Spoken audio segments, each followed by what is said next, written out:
అత్యుత్సాహమే నిర్మాతల కొంప ముంచుతోందా? మా సినిమాకి ఇంతొచ్చింది అంతొచ్చింది అని చెప్తున్న లెక్కలే వాళ్ళని చిక్కుల్లో పడేస్తున్నాయా? ప్రెస్టీజ్కి పోయి లేనిపోని తలనొప్పులు కొని తెచ్చుకుంటున్నారా? అదే ఐటీ రైట్స్కి కారణమా?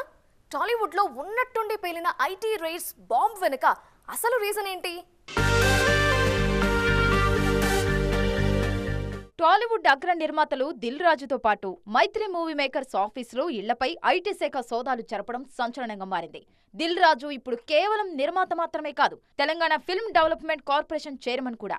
ఆయనపై ఐటీ దాడులు సినీ ఇండస్ట్రీతో పాటు రాజకీయంగానూ చర్చనీయాంశమయ్యాయి. దిల్ రాజుతో పాటుగా నిర్మాత శిరీష్, దిల్ రాజు కుమార్తె హన్షితారెడ్డిల ఇళ్లు, కార్యాలయాలపైన ఐటీ అధికారుల సోదాలు జరిగాయి. మొన్న సంక్రాంతికి దిల్ రాజు క్యాన్వా అనే ఫ్రీ టూల్ ని యూజ్ చేసుకుని ఎటువంటి డిజైన్ అయినా మనమైతే సింపుల్ గా చేసుకోవచ్చు. అది ఎలాగో నేర్చుకుందాం అనుకుంటున్నారా? అయితే ఫ్రీడమ్ యాప్ ని డౌన్లోడ్ చేసుకోండి. బ్యానర్ నుంచి గేమ్ చేంజర్, సంక్రాంతికి వస్తున్నాం రిలీజ్ అయ్యాయి.